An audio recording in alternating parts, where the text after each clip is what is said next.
Hello and welcome to another video by Glitches, guys, and today I'm going to be showing you how to get a basically fully upgraded Continental XS, which is an awesome car, and I hope you enjoy the video. Please like and subscribe. Peace.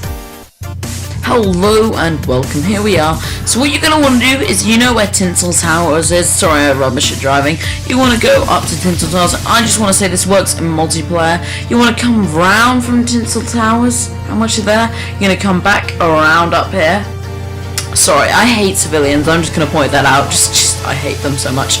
And then you're going to come round up here, you're going to drive up into the street of Eclipse Towers, and as soon as you drive around this corner, you should see your upgraded Continental.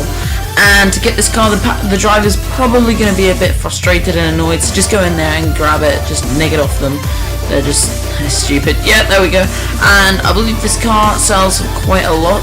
I'm not too sure how much the complete sale price is, but yeah, you can go and pick it up and it's pretty cool. And I think it's about 10,000